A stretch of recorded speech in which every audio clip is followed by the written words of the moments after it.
I'm Paris of Paris Ashley Home, and today I'm going to show you how to paint faux marble epoxy countertops. And I'm not just going to show you how to be successful at it, I'm going to show you all the mistakes I've made. Recently, I painted my countertops and I watched every tutorial there was on YouTube to make sure that I was successful at this. And you know what? I never saw mistakes.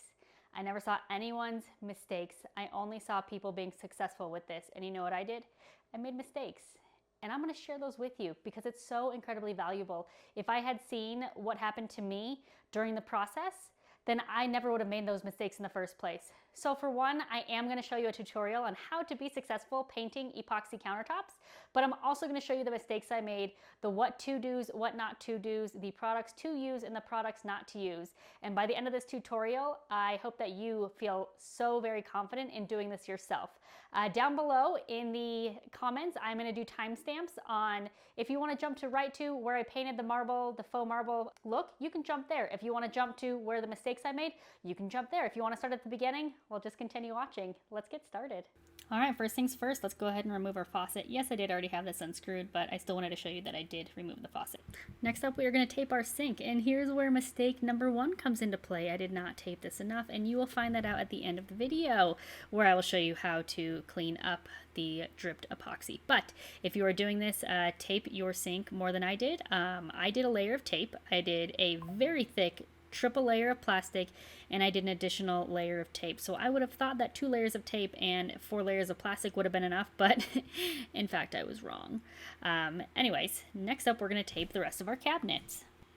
So I did tape up my cabinets. I felt like I taped them fairly well. I did I would say a 90% job.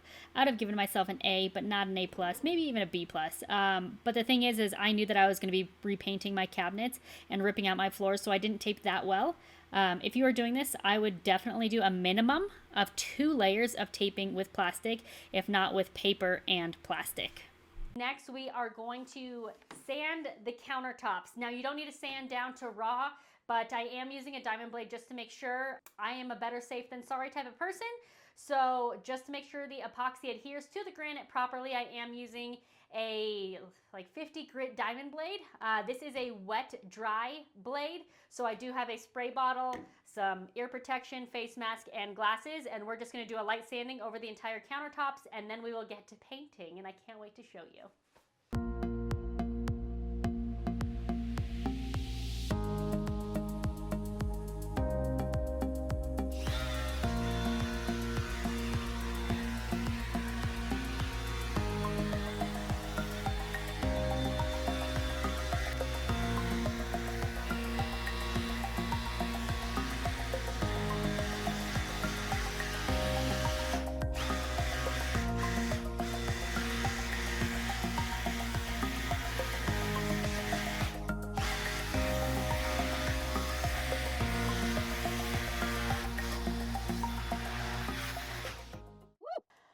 That is the most vibration I think my hands have ever felt. This little piece is done. I need to do the rest, and then I will be right back with you. Next, we want to make sure we clean, but here's where mistake number 2 comes into play. I did not use isopropyl alcohol to clean. I just used water with a lint-free cloth. You definitely want to go ahead and use alcohol to clean the surface first. All right, we have reached the point where we are ready to mix our solution. I am using Z Counterform's epoxy kit. It comes with the parts A and part B. You can have whatever color metallic dust that you prefer for what the look you are going for. Right now I am applying the primer part of this Z Counterform solution. So we are going to be covering about 50 square feet of countertops. And that means that I'm going to be doing 22 ounces of part A and 11 ounces of part B. I'm going to use this little container right here to measure out my exact ingredients. I'm going to pour it into the bigger container, and then we are going to mix that together. Then we will be adding our white solid color pigment, and this will create the white primer that we are going for. I do want to note, if you may see as the counter moves around, I don't have my floors fully covered. If you are doing this, I highly suggest you cover your floors 100%. I am ripping my floors out next week, so I'm not as concerned. Let's get to mixing. Going for 22 ounces, so I'm going to do it obviously before the 20 and the 24. Here we go. Nice and thick. once you mix the two epoxies, parts A and part B together, you have roughly 40 to 50 minutes to apply. With this just being the primer, I'm not too worried. Tomorrow, when I add the veining after it dries for 16 hours, I will be putting a timer on to make sure that I give the appropriate time for it to cure. Okay.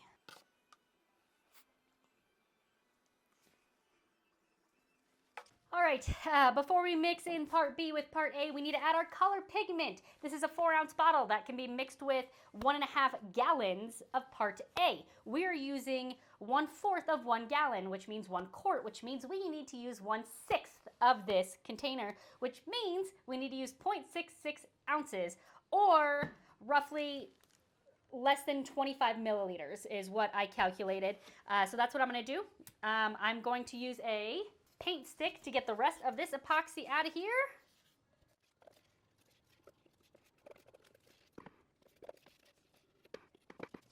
All right, next we are going to pour our color pigment into this. That's it. Okay. Use our paint stick again.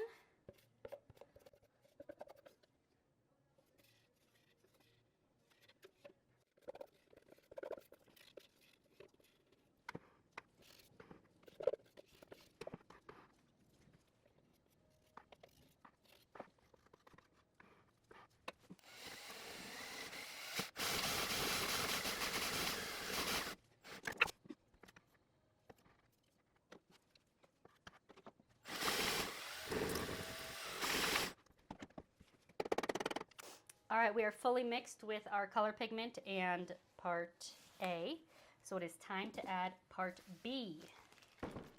And remember, we added 22 ounces of part A, so we will be adding 11 ounces of part B. Okay. I'm actually going to use this to kind of get some of that white off the edges of this container that got stuck in there. All right, here goes nothing. It is 1:54, so by 2:30 I need to be done. Hopefully we're done before then.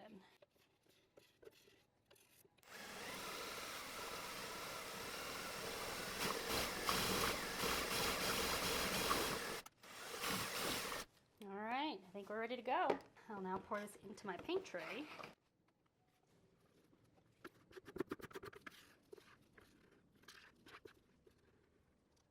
And this is just a learning experience right now. For the first coat, I am just painting it on my countertops, just like I would any other paint on a wall or a surface. This is not where you flood the counters for it to pour off. This is just getting that first coat on to make these counters white instead of that marble grain that's on them right now.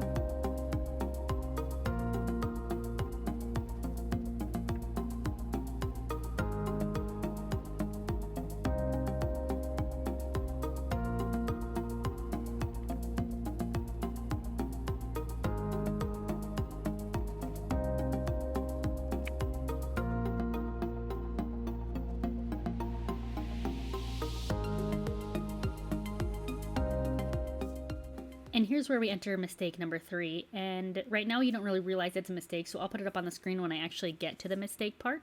I started to see these little flakes, these little flecks in the epoxy, and I panicked.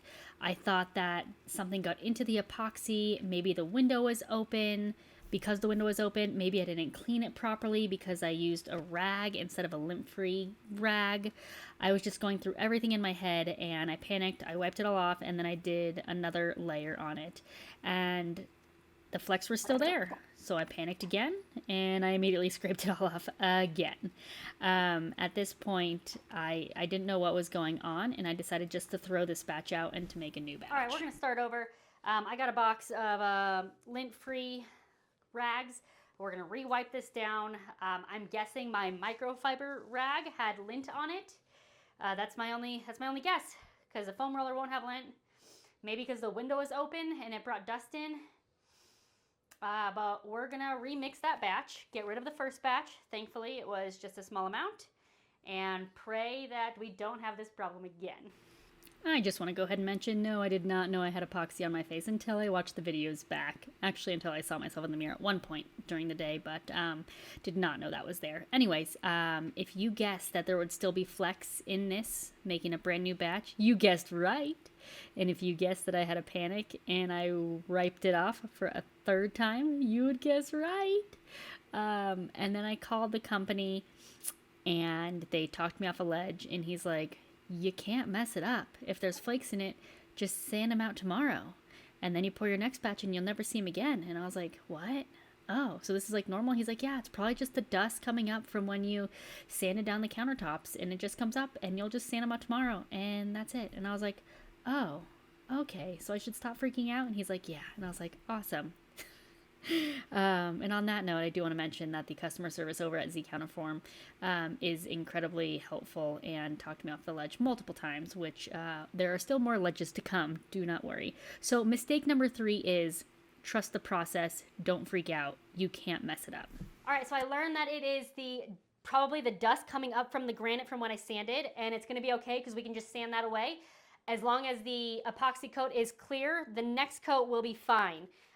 So not to stress, we can always fix it. So we're going to continue to paint the rest of the countertops.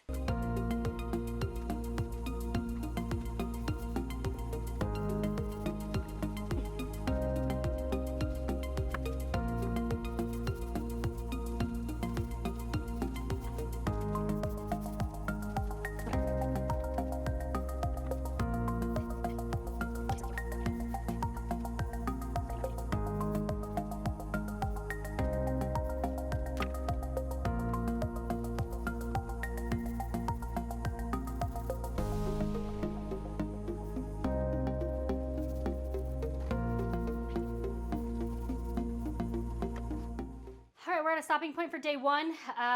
There's a lot of little bubbles, which means that there is spots that didn't get sanded. So tomorrow, after this is dry, I will sand those areas. I may do an entire second coat of primer. I don't feel that this is thick enough, and I'm just going to do another coat of primer so that I feel confident that this is fully white and ready for when we add the texture to it. So we'll see you tomorrow.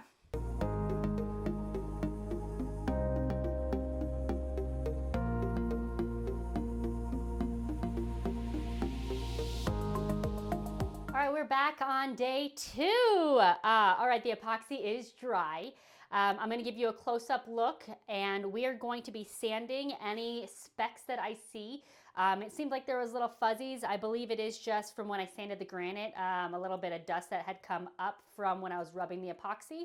And then anywhere where there are little fish eyes, we're also going to sand those areas. And then we're going to use a little bit of white spray paint to spray over those. And then we're going to do another entire coat of primer.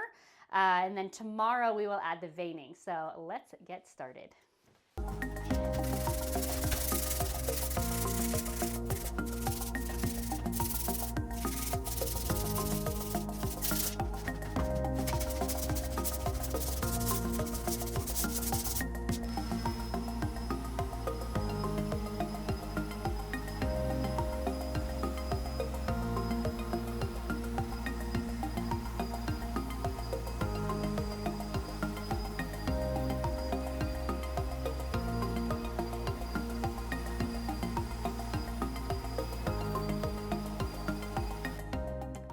All right, before I move on to the next section, I'm going to wipe this down with some isopropyl alcohol just to make sure I get all of the dust and debris off and to make sure that I got everything sanded correctly. Just a little lint-free rag and some alcohol. Wipe this down.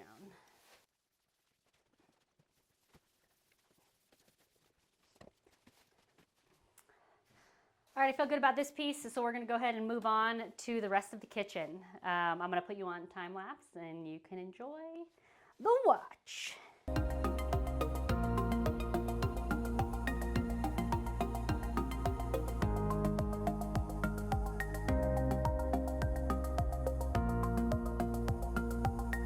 right, we are fully sanded and wiped down, I hope. I did it twice, so we should be good. I'm now gonna spray paint anywhere that granite is showing. Now let me mention, if this is your kitchen that you are doing this in, tape off anywhere you don't want spray paint going because it will go everywhere. I am not taping very well because I am painting my entire kitchen. I will be adding a backsplash to the walls after this. I will be painting the walls, the cabinets, the upper cabinets. The only thing I will not be painting are these lights and my oven, but I'm not spraying in that direction, so I'm not worried about that. But just know that spray paint does go places, so you do want to protect anything that you don't want spray paint going. On that note, let's get started. If you have any windows you can open, I would suggest doing that. I am going to take these glass bulbs off. And this is the beginning of mistake number 4. Why is it mistake number 4? Well, you will find out as soon as I am ready for the epoxy round 2. I used the wrong spray paint, and I'll give you all the details coming up. So just watch and watch it all unfold.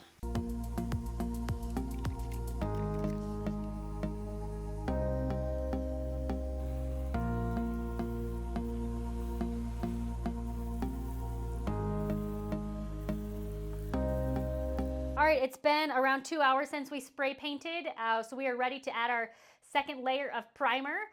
This will only take about 30 minutes, and then we're done until tomorrow. So let's get to mixing.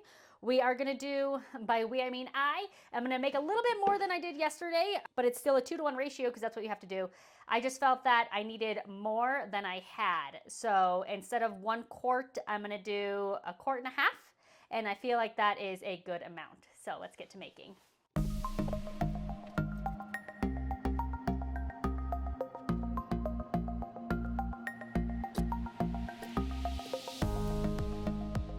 And now just remember we have to mix part A with our white before we add part B.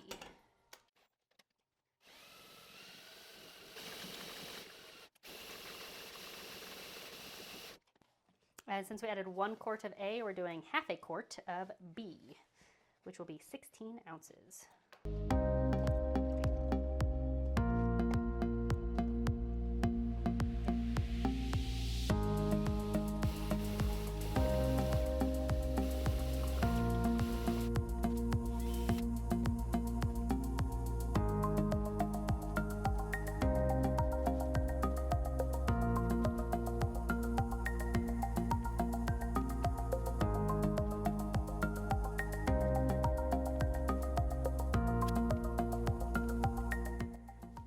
Is already looking so much better than yesterday.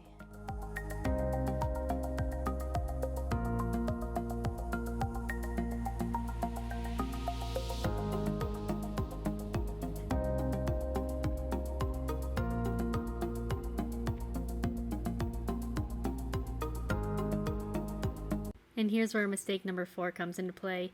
If you look in the foreground, right at the bottom of the screen, you can see little divots, or where the epoxy is repelling. You can see it on the top left of the countertop. I keep trying to roll it, thinking that this is going to help, and it doesn't. So this is what happened. Well, first off, I decided, why not just roll out the rest of the epoxy? It's not going to happen to the rest of the countertops, right? I didn't want to waste the epoxy. My brain was like, just do it. It's going to be fine. It wasn't fine, guys. You can see it won't even stick to that bottom edge of the counter right there. So yes, the epoxy repelled the spray paint. So mistake number 4, do not use spray paint with enamel. The epoxy will repel it. The enamel refuses to let things adhere to it because enamel in itself has a resin in it. So when you spray paint, use a paint and primer spray paint, not an enamel spray paint. And I went ahead and left this time lapse in here so you can watch how the epoxy repels the spray paint over the course of, this is probably like 20 minutes. And you can visually see it repelling and the fish eyes happening. And now I'll give you the real time of what happened. All right, this is on the what not to do part of the tutorial. So this was pretty devastating, but I learned all the mistakes so you don't have to. I'm guessing that I used the wrong type of spray paint and the epoxy is repelling it and making all of these divots and saying, I don't like you, and just pushing away. So before it fully dries, I am going to scrape it off, and then tomorrow, once these are dry again, I'm gonna sand the heck out of them with a 150 grit, and then we will be applying a third primer layer on this, and hopefully after that, everything goes as planned, and I can add the marbling the next day. So Hopefully there's no more to come on this what not to do part of the tutorial, but I made all the mistakes so you don't have to.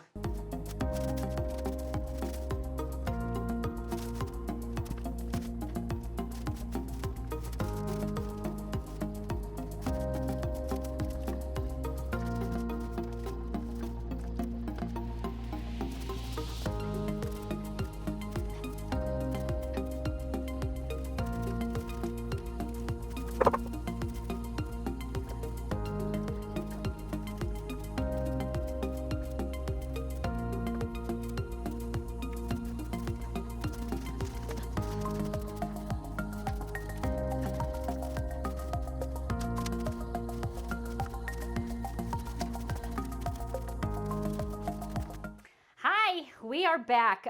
So we did have some complications, but it's okay. It's not going to set us back. We are going to sand down all of these countertops to smooth and get on with our third coat of primer. So without further ado, let's get to sanding.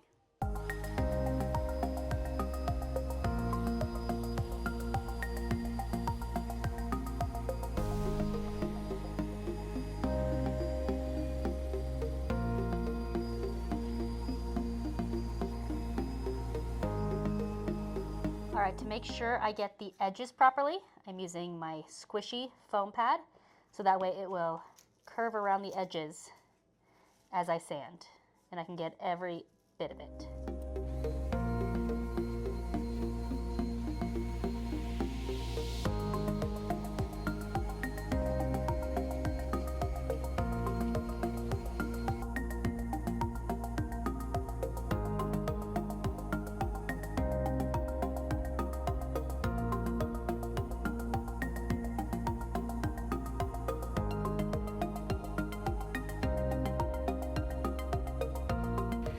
After all the countertops were sanded, I did wipe them all down with water first twice, and then I wiped them all down with isopropyl alcohol to make sure that there was no dust left behind. At this point, the edges were looking pretty rough after I sanded everything, and I did paint them.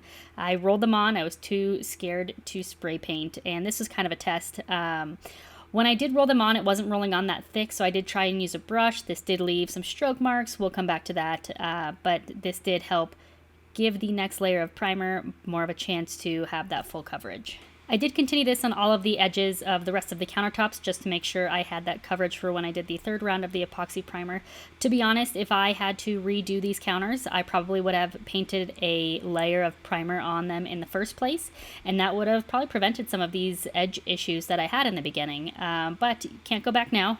But you can, and if you were to do this, that's my advice. I would paint white first. All right, we are ready. We are going to be doing 48 ounces of A and 24 ounces of B because that is half, and I do have a new bottle of the white pigment for our third layer of primer. So let's get to it.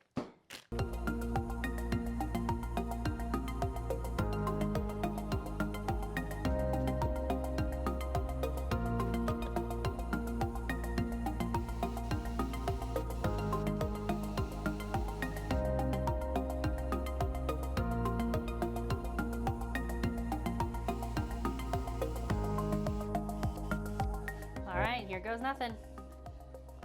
Let's do it.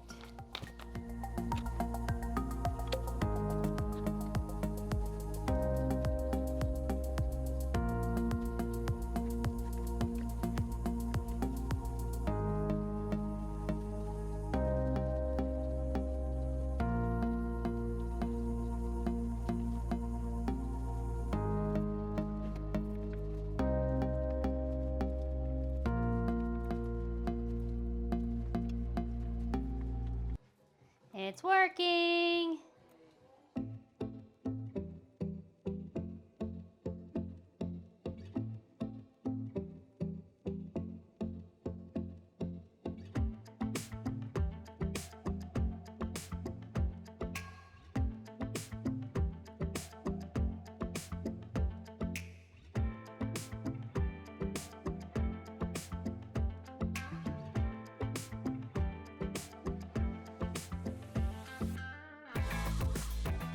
Everything was looking absolutely stunning.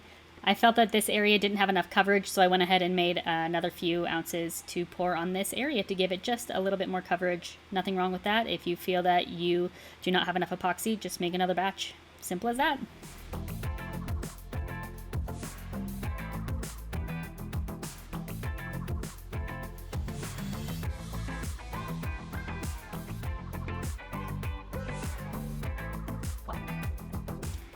We have reached day 4. All right, so before you do another layer of epoxy, you always want to sand between coats. Everything is looking really nice. So I grabbed my detail sander that has a curve on it for all of these edges. Since I did hand paint with the primer, there were some paint strokes still in it, and I just wanted to smooth those areas out. And then again, just a light sanding over the top of the epoxy. This just gives the second round of epoxy a good grip to hold on to. I will go ahead and do this over all of the countertops, and then I will be right back with you.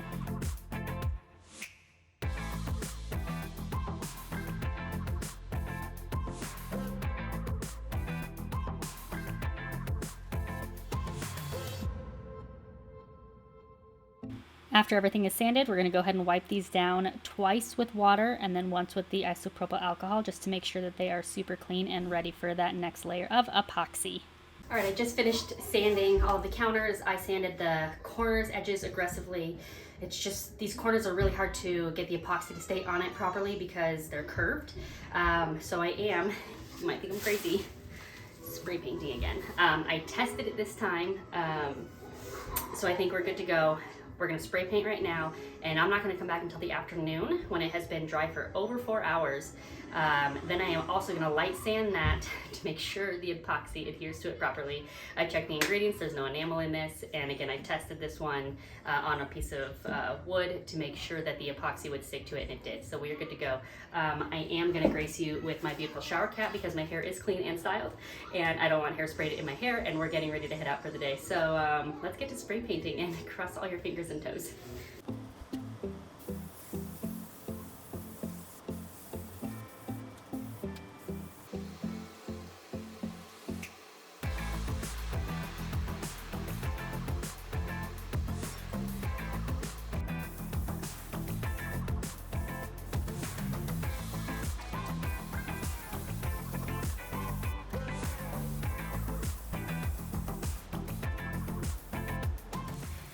While this does actually seem like the same scene, it is in fact 4 hours later. I did come back from our family event, and I am now giving these a light sanding. I am going very gently over these edges. They are so delicate with the rounding and the paint staying on them, so I am just being very delicate with my squishy sander pad and giving all of these surfaces a nice sanding. I don't think I've mentioned before, but this island is actually moving to our patio. It's going to be a little kitchen, outdoor kitchen space. So this has been my testing space this entire time, and when I do the veining, this will be my testing spot as well.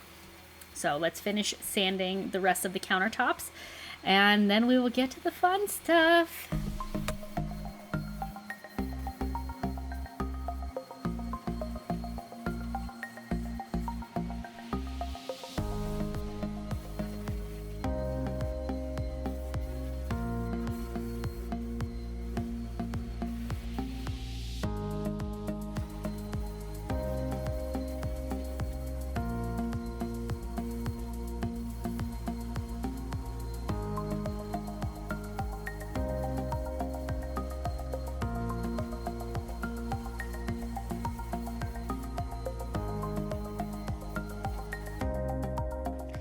All right, we are ready for the epoxy. The last thing I am going to do is clean this off with alcohol again.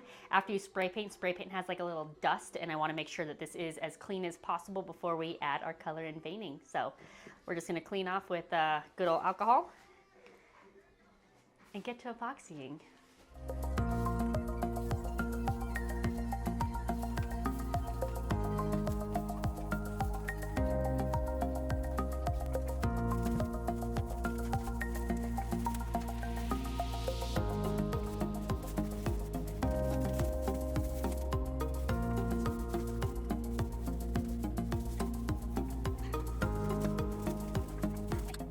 All right, we're ready to start the veining process. So for materials, I have paint sticks, I have knives, I have red Solo cups because they fill up my epoxy.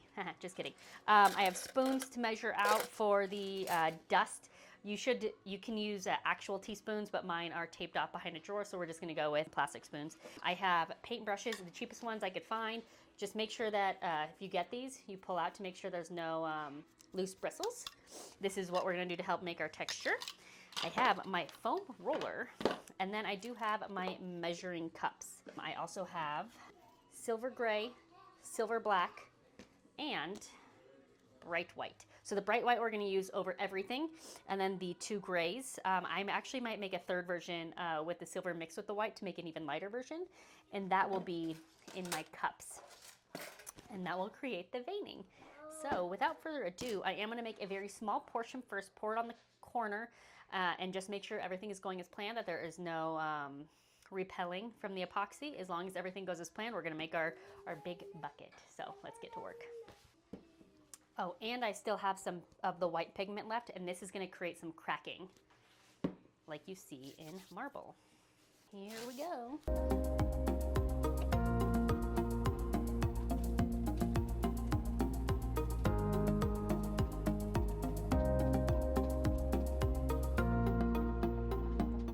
I think it looks good.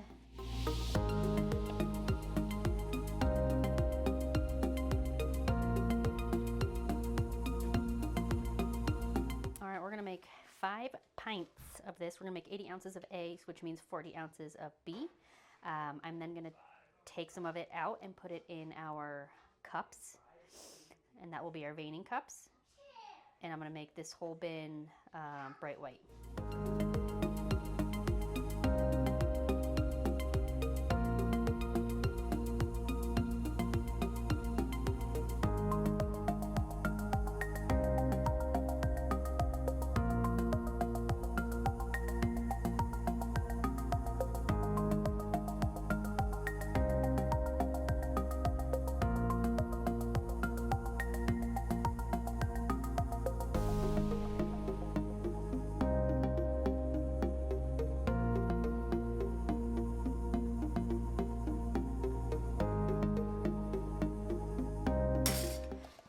All right, now we're gonna divide epoxy into 3 cups. How am I gonna pour it in here is the question. We're just gonna scoop it. It's gonna be messy, it's fine.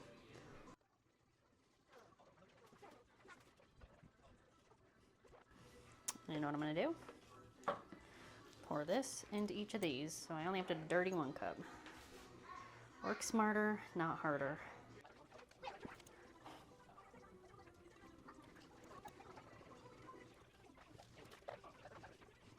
Now we are going to add our bright white first, and we're going to go darker down the row from there. Okay, so 3 quarts equals 6 teaspoons.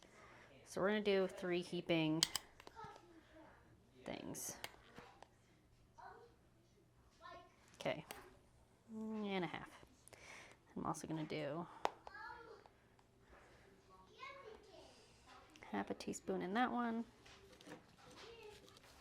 All right, silver gray.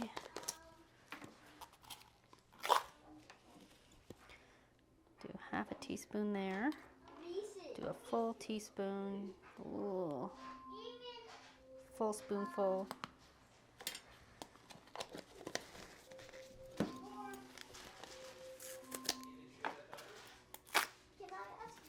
And full spoon of the black.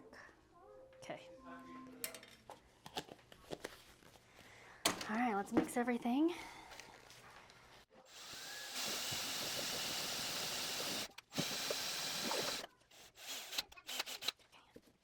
Now we're going to use our sticks, whoopsie, to mix each one.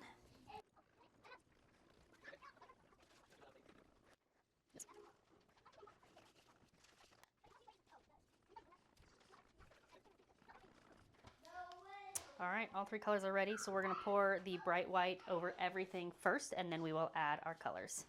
When you are pouring the first and final batch of your colored epoxy, you want to flood the countertops. You're going to see me go back and make 2 additional batches because that is not enough.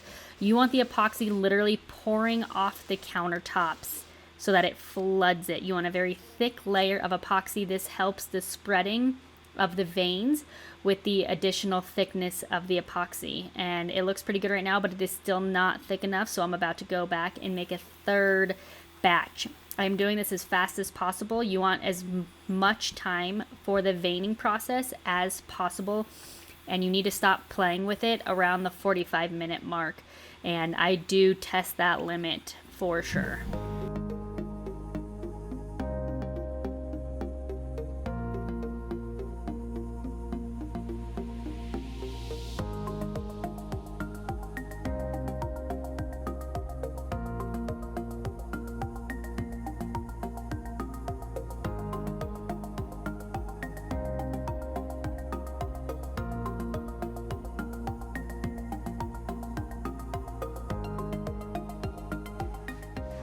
Goes nothing. We're gonna start off with the lightest one. I don't know if you can tell, but I was really nervous after everything that happened. I am going to talk over myself, critiquing myself. Oopsie. Drippage. Don't worry, you cannot mess this up. You're not gonna see those drips by tomorrow. I was winging it. I looked at some pictures, but I didn't have anything. I just decided I'm just ready and I'm just gonna go with it. Again, I started with the island because this is not staying in the kitchen. This is moving to our outdoor patio, and I felt safe being able to use this as a testing spot. Is that enough? All right, let's stop there for that one. Now this is where we're gonna take our brush and we're just gonna go.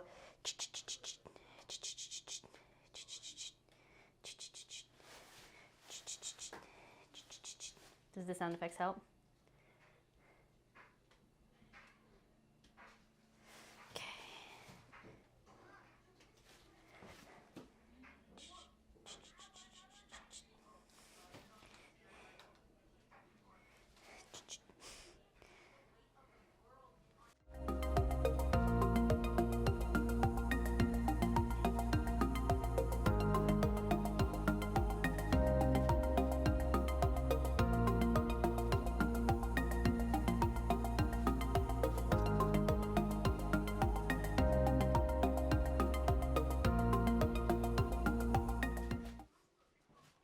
Oh God, look how cool that looks. Whoa.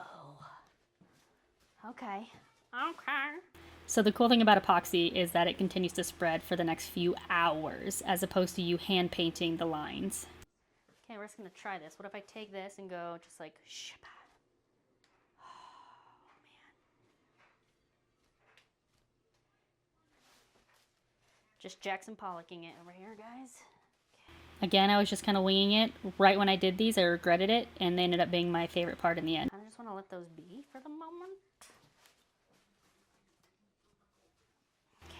And then I just kept going. I kept adding more lines. I kept building. I kept using the brush to spread everything out. I got a little crazy with this one, and I thought I messed it up, but in the end, I absolutely love how it looks, and you'll see in just a few minutes how it turned out. Again, the epoxy spreads over hours, so anything you do right now will not look anything like it does by the time this is done. It makes it look more natural when you paint with epoxy as opposed to using regular paints and then just rolling clear epoxy over it. Spreading this out with my brush, you'll see kind of brush strokes, but again, over the next few hours, those will completely go away. And right here, I was like, oh, I made this vein way too big, way too dark. I ruined it. But again, this is the test island. This ended up being my favorite line in the end, and I wish that I had added more of these into the main part of our kitchen, but I still absolutely love how it turned out. So I'm just going to let you watch at this point in time, and you can watch the veining process. I will say, once I finally made it to this point, it was so worth all of the mistakes so that I could share those with you and I could have a wonderful new kitchen.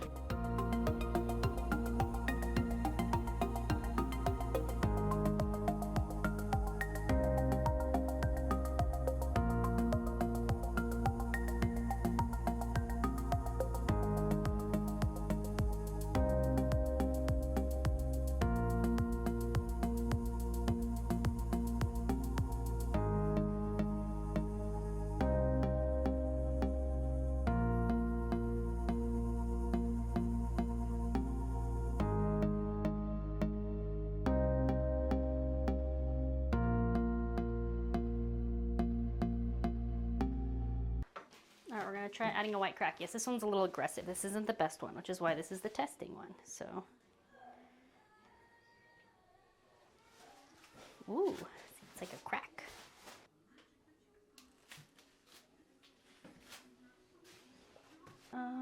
I don't like it. I'm not gonna add it to the rest, which is why this is the testing one.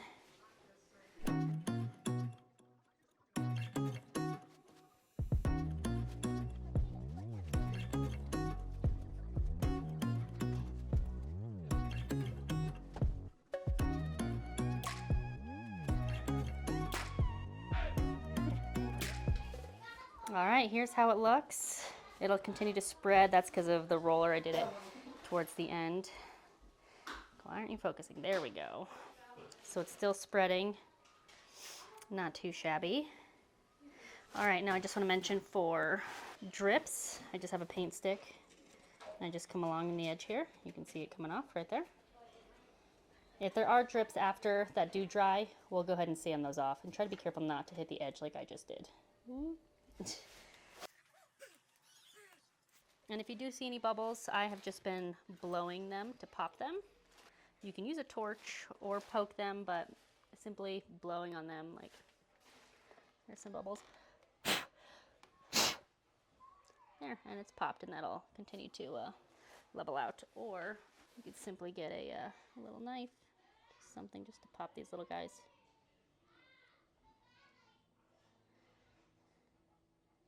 You could get a torch, but then I have to go find it. And this is pretty easy. Looks pretty good. Pretty good.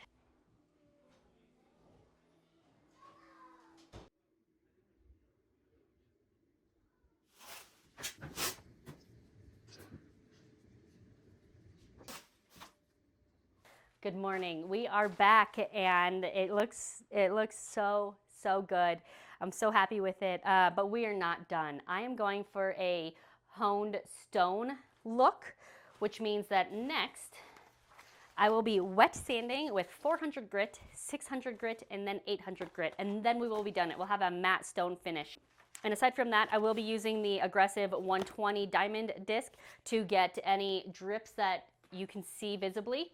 I did come in last night when it was very sticky and wipe them as best I could. It was really hard to get in the sink, so we will have to do some finagling in here to make it look nice and clean. If you are not going for a matte stone look, then you're done. This is it. But being that this is my first time doing this, I do have some imperfections, and I will show you those. Just around the edges here that just looks a little drippy, and this is at the sink where I'm gonna stand the, next 18 years of my life while I have children, so I just want to make it look nice. I don't know if we'll have these stone countertops for the next 18 years, but I am going to make it look good for as long as we have. So on that note, I'm going to give you a close-up of these edges, and then we are going to get to sanding. All right, so here you can see how it's not perfect. This is actually my son's fingerprints. And then really right here is where I notice it the most. And it's right at the sink, so I'm gonna see this at all times. So this is why I'm gonna do a light sanding to get that stone look to hide this. But other than that, I think it looks really good. The veining continued to move for hours after this was done. And so this one will remain glossy and this one will go outside, but this was my test piece and I think it turned out the best. But it's great. I think it all turned out really good.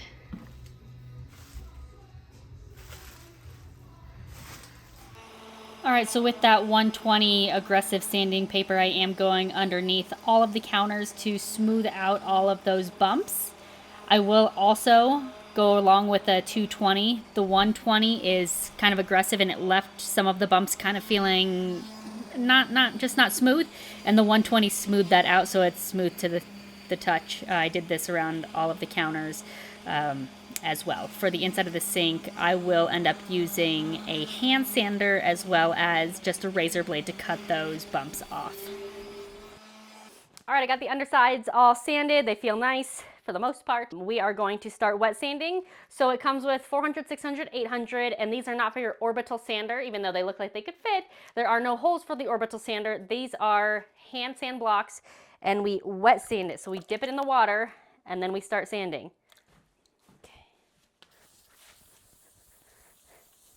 And we're just going to go in circular motions across the entire thing.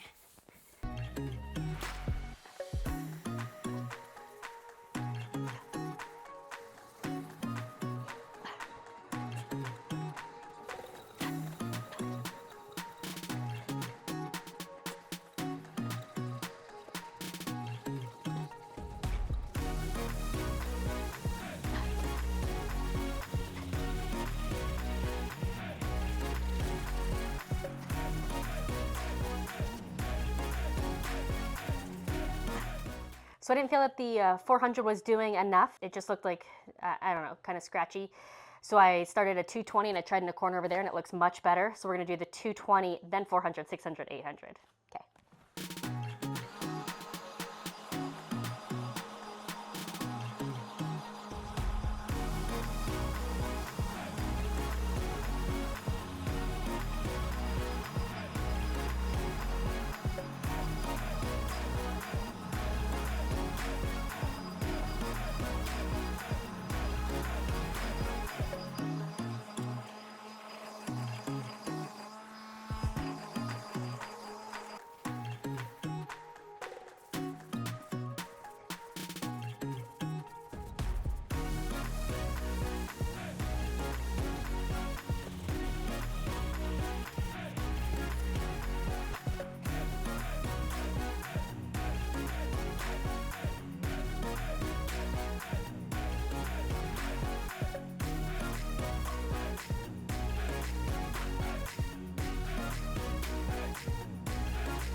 We are so close to the finish line. You can see how this has more of a stone look instead of that glossy, which you will see in just a second on the island. I did end up using those sanding papers on the orbital sander. It was just a lot easier, I'm not gonna lie, and it worked just fine. So yeah, these inside pieces all have that honed stone look, and this is the most exciting part, taking off all of the plastic. And guess what? We have one more mistake to make. Don't worry, I'll show you all the details, but let's clean up a little bit. All right, so do you see how aggressive I'm going with removing this tape off of the kitchen sink? There it is. It happened so fast, if you blink you miss it. I did not score the edges of the tape before pulling off the epoxy, and sure enough, I ripped the epoxy off part of the sink. And I just kind of ignored it, and I kept going. I'll show you how I fix it. But we're also going to rewind and go back to mistake number 1. Remember how I told you to tape better than I did? Double tape, triple tape. This is why. Look at all of the epoxy. It ended up that it went so much down the drain, it completely filled, solidified, and blocked the P-trap. Thank you, Alexander Cummings, for inventing the P-trap. Otherwise, we would have had a much bigger problem. I did have to go get another one later that night and fix the drain so we could put the sink back in. So here's that little flap for mistake number 5, and this is how we fix it. I used super glue, not gonna lie. I just taped it back, I added a little piece that chipped off, and then I will use a teeny dab of paint with the bright white dust to kind of hide that line. And honestly, I don't see it in the slightest bit during the day when I am using this sink. So it worked, worth it. Accidents happen. For the rest of the drips, I did use a chisel and a 9-in-1 tool to scrape them up. I would suggest getting them up the next day while they are still a little bit soft. It's just a lot easier to peel them up than chip them up a few days later. So I grabbed some polycrylic, I mixed it with the bright white powder and a little bit of white paint to paint over this little area. I mean, if you are up close and personal, you can see it, but frankly, I don't notice it in the slightest bit. So it's going to be okay. Anyways, the next day I was looking at the countertops and they just felt splotchy to me, and we've gone this far and I just wasn't satisfied. So what did I do? Another step. I got out my Satin Polycrylic and I decided polycrylic, it cures to a rock hard state just like the epoxy does. I decided to paint 3 coats of Satin Polycrylic on these countertops for that honed finish. It also, the honed finish just felt like it had gone too honed, and I wanted to bring a little bit of shine back. So 3 coats of polycrylic, sanding with a 400 in between, and honestly, this is how I got the finished look that I am absolutely in love with. This step is not necessary. You do not have to do this.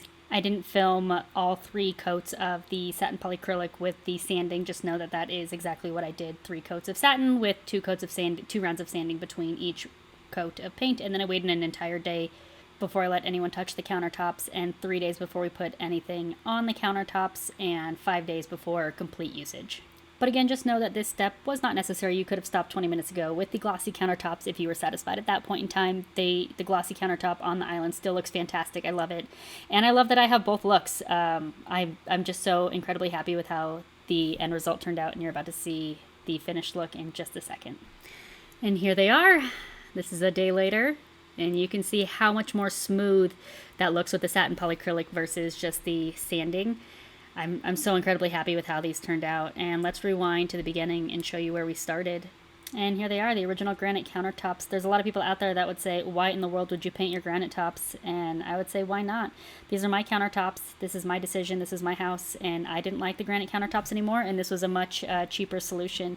I'm so happy with how this turned out. Thank you so much for watching. Hit that subscribe and follow button. I have so many more tutorials for you.